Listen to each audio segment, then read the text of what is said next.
Hello, and welcome to my show, Searching for Integrity. My name really is John Smith, and I'm searching for people with integrity. Why?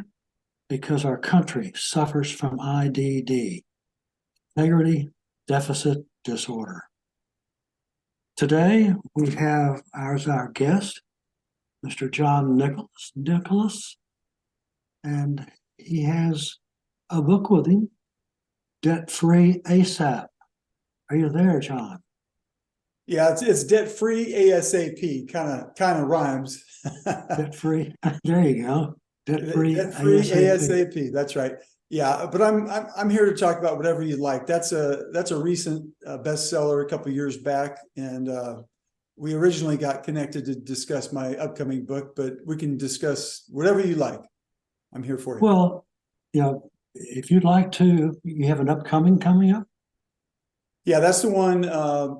It's called Hit Your Bullseye. And in the notes I sent to you last week or so, I just mentioned that it really ties into the integrity theme, but with a little bit of a twist. I think you'll find it interesting. Okay. Well, let's do that then. Let me find my own cheat sheet. Here we go. Sure, got it right here. Hit your bullseye. As I read over your story, John, it reminded me a little bit of Chuck Colson. I don't know if you remember Chuck Colson of the Watergate era. He was with the White House staff, got involved with the Nixon scandal and the Watergate scandal, and went to serve some time, and came to Christ and wrote a book called Born Again, which was actually instrumental in my life experience, coming out of pro football and into business life, and that's where God got a hold of me. So good for you. I mentioned that if you hadn't heard that before. It said you were a pastor, I think is what it said. Yeah, after I played pro football and built a couple of different businesses, I really sensed a call to step away from that and just kind of serve, and ended up pastoring a church that met in a rock and roll nightclub in Redondo Beach, California, a couple of blocks from the ocean. And we wanted to make a place where sinners and,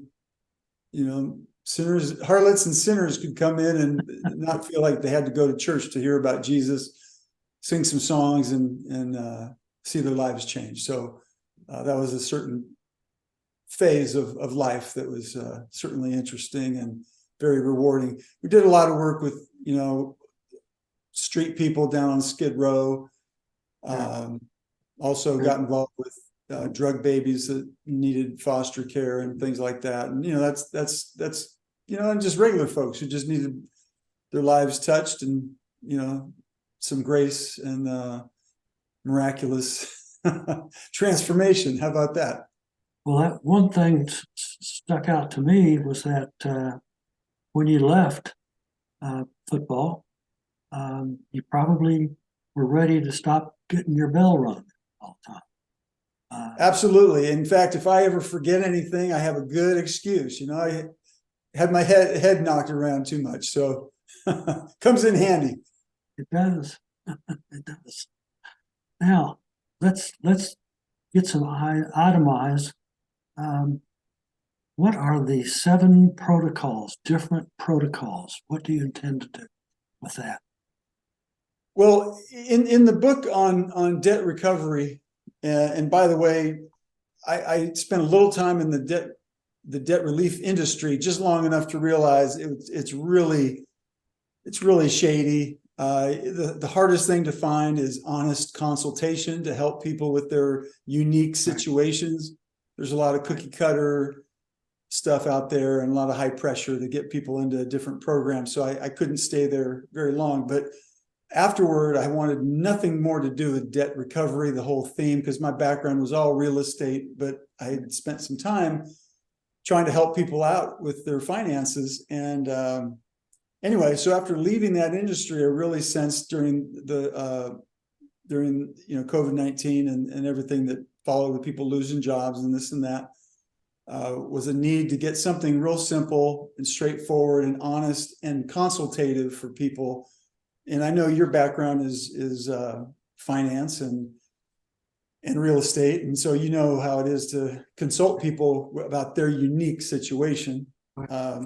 So the seven solutions that everyone should know when it comes to debt recovery are just 7 different approaches that most people just don't know. They might know 1 or 2. You know, people have heard of bankruptcy, but they don't know the difference between chapter 7 and chapter 13.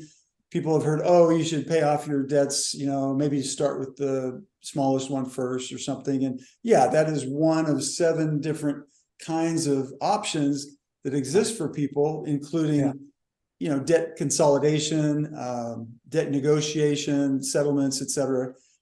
And I lay it all out on some forms that I offer people for free to kind of pull their situation together, like in a basic P&L, you know, profit and loss, income and expense type form, help people get a real handle on where they stand with their stuff. Because most people, and this could be a doctor who had a heart attack and now is struggling financially, or a high paid attorney that now is at home and suffering from, you know, having a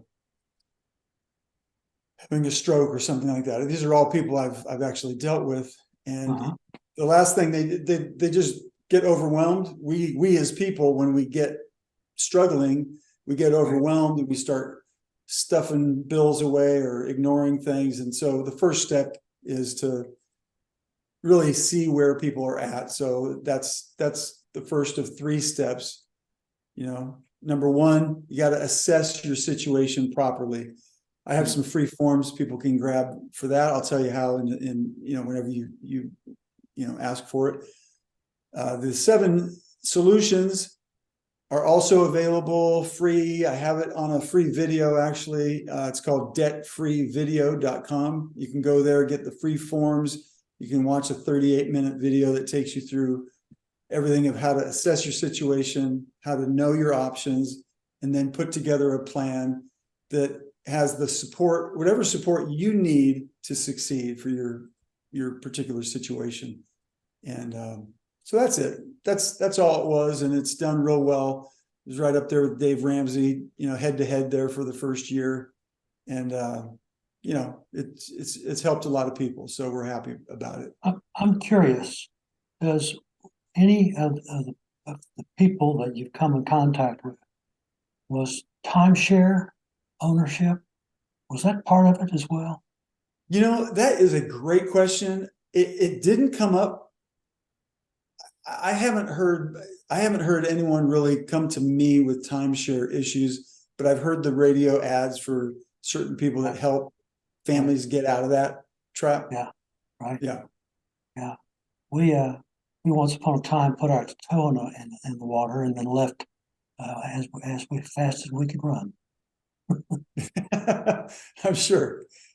But you're knowledgeable enough so you could probably disentangle yourself, you know, as a financial professional. So most people need some help with that, I think.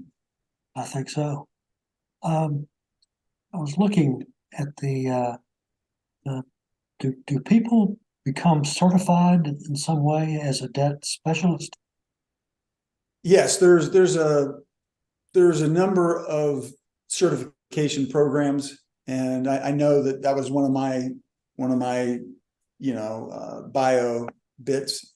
Right. So yeah, it's a certification based on, you know, training and knowledge, information, whatever. Right.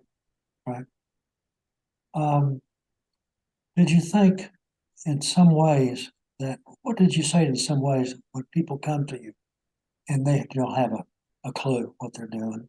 And I know that, you know, you could pray for him all day long and all week. It's just, it's a lost cause in the beginning. You had some of those?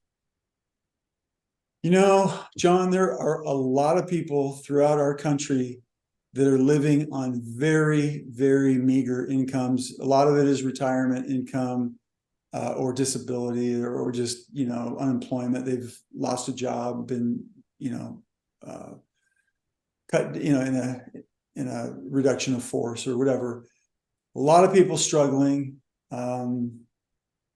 So I'm sorry, your question specifically was what? My special was people coming to you thinking that the miracle is going to happen. Yeah, I think there's a hope that there's a magic bullet for sure. Yeah. What I try to emphasize with people is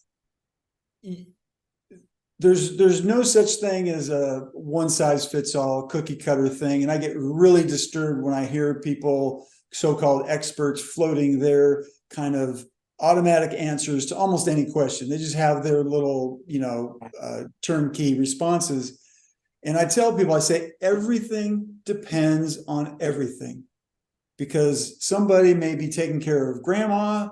They may have an autistic child. They may be divorced or separated. They may be behind on their home as well as their cards. They may have a car that's broken down. I mean, there's just so many different scenarios that you have to really holistically, and this comes into integration. I'm really big on, you have to have an integrated view of somebody's situation. It can't just be, oh, I'm behind on these 3 cards. What do you think I should do? Well, I need to know a little bit more about what your challenges look like and what kind of resources you have. And then we can look at maybe a few options you have that you can follow. And then it's up to you. But we can certainly figure out how to make sure you're supported in the process. Right. I was at a place looking through here, and what I was thinking about was, do most people come to you or come to read the books that they have credit card problems? Yeah, it's such an epidemic.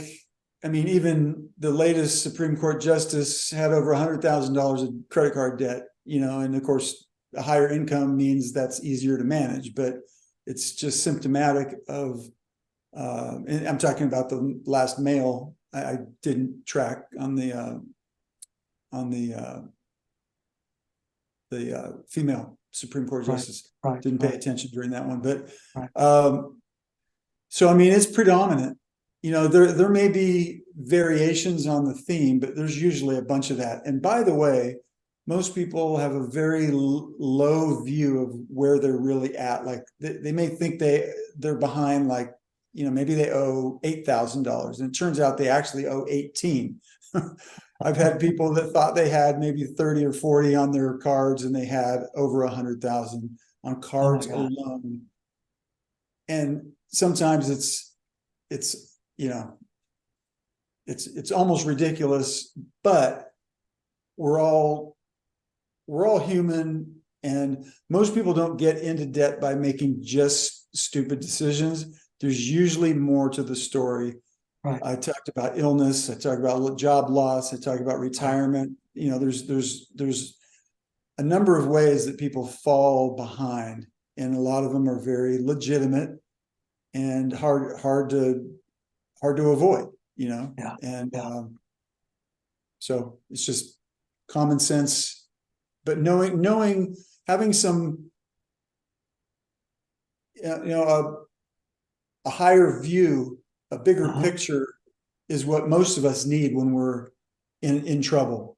We need somebody to lift our sights and give us a bigger perspective, and then start looking at the steps that are possible, to get us across the river, and that's what consulting is really about, right?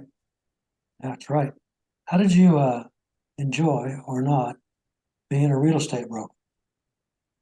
Well, I still do broker real estate, and it's super exciting. It's a great passion.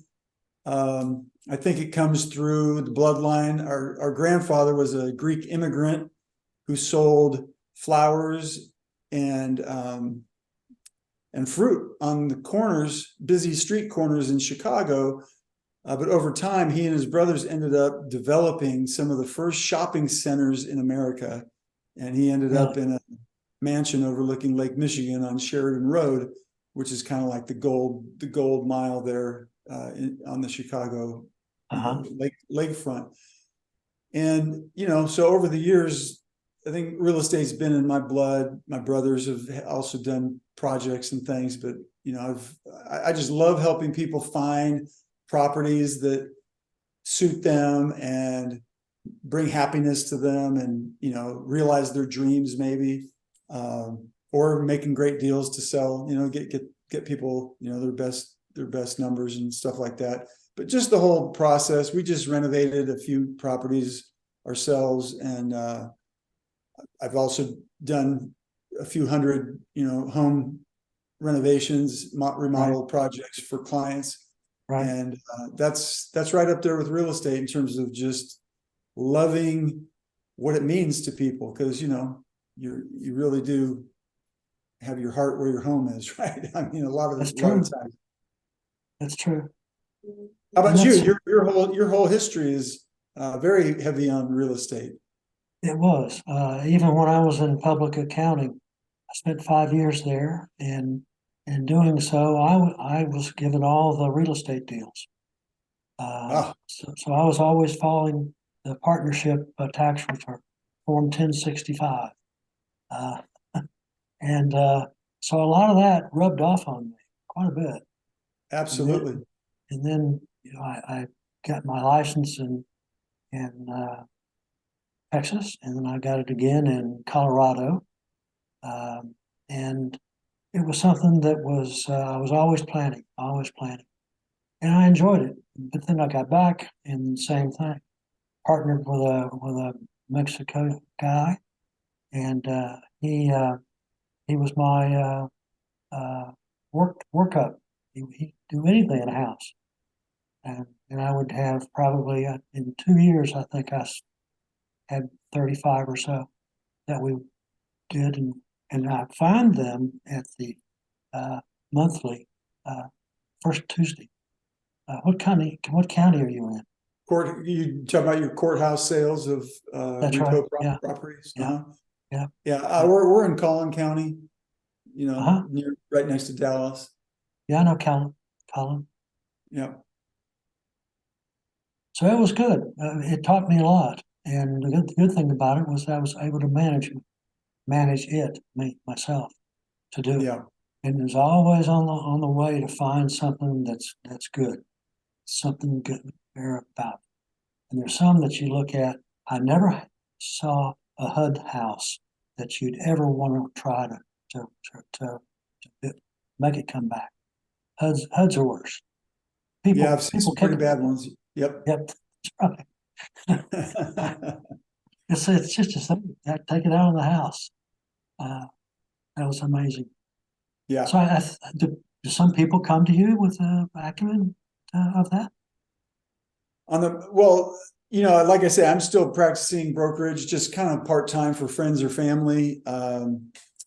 This last year has been mostly, family projects from a 1031 exchange property that we were offloading and replacing. Yep. So, I mean, that's it. Real estate and renovation work is good. But again, my efforts lately have been very much focused on the book, which is the Hit Your Bullseye, and it's helping people really find their way in terms of how they can harness the power of their unique personal history, their dreams, and their DNA in a way that really launches them towards, their ultimate impact and success, their happiness, ultimately their destiny, their best destiny. And so that's been taking a lot of my time, and we're just about ready to launch that book at the new year, and very excited about that, because again, it comes back to your word, integrity. Well, most of us know that when you say integrity, you're talking about like honesty and a continuity between what you say and what you do. Right. That truly is, the essence of the word. But it also suggests the integration of a person. It's like your right and your left are not different. They're connected. They're integrated. Right. And what I was able to learn at the age of 16 years old, if you can believe it, after I crashed my mother's car into a house during a Halloween night car chase with police.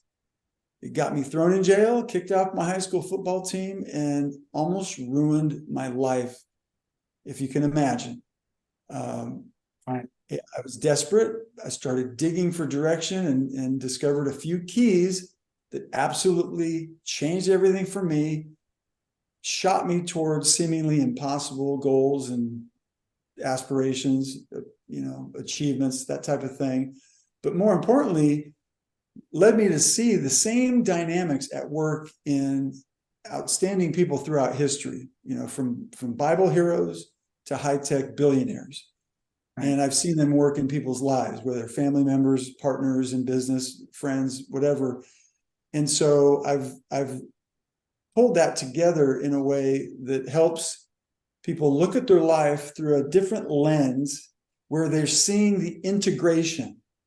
It's almost like I share in the book, Hit Your Bullseye, I share this concept of nuclear fusion. Most people know what nuclear fission is. That's where you blow things up. That's you create energy by atoms blowing apart. Fusion is those atoms bombard into each other and they connect, they merge, and they create more incredible heat and energy and power than anything else. And so most scientists think nuclear fusion is a little bit more powerful than nuclear fission. But either way, it's the greatest force in the universe, so far as we know, energy-wise. Right. And so really this is about seeing your life from your history, your dreams, your DNA, and how these things can merge. And the poster child for this at a certain point, when I happened to be pastoring, again, I learned a bunch of this when I was young and in very big trouble. And by the grace of God, discovered these dynamics. But then I was preparing a message as a pastor and was looking at David and Goliath. Of course, we all know the story. Everybody talks about it in one way or another. But it just slapped me in the face that his bullseye experience was the ultimate convergence. And what stood out to me was there's 7 different areas of his background that all came together in that moment that made that moment the perfect one for him, but for nobody else. There was nobody else in that army of Israelites that was the right person for that task. It was him. And it's almost like Queen Esther when she saved the nation of Israel from being completely wiped out. She was uniquely positioned, gifted, prepared, supported to do a great work. And it was a total convergence for who she was, how she was made. Even things such as her outward beauty had positioned her in such a way, and in a time such as this is the famous, biblical line. It was, is it possible that you were not born for a time such as this? Well, this is where we're aiming for people to get a sense of how God has created them, how they've been formed, both good things and bad things in their life, how they can become redemptive, how they can become empowering, and how the ultimate victory is found in serving people, sharing success, and having a joyful journey. And that's the whole bullseye experience, and it's based on what I call personal convergence. That's this converging elements of your life. Sure. So it looks like from the book cover it's going to be successful. You don't walk by it and not do a head turn. Oh, thanks. Glad you like that. It is. It's good, and the concept itself is that too. need to thank you for coming, and you tell me where people can buy your book. Is it going to be Barnes and Noble? Is it going to be Amazon? Where's it going to be, John? Well, if anyone wants to get the debt-free ASAP book, that is on Amazon right now. Look for that, or go to that free video debt. It's called freedebtvideo.com. You can get some free forms and learn a heck of a lot and get your life turning around very quickly. As for Hit Your Bullseye, it'll be coming out around the new year. We're going to have something on Amazon soon where you can pre-order it. But you can make a note to yourself, hityourbullseye.com. You'll be able to come to the website here during the next month. We'll have it up and be able to get some free stuff to start applying some of the principles immediately and pre-order the book if they like. Great. Can't get any better for that. Thanks for being our guest. I want to tell our listeners we had a good time. I always do. And I wanted to have my listeners again tuning in to Searching for Integrity. And for me, the adios is so long and happy trails to all.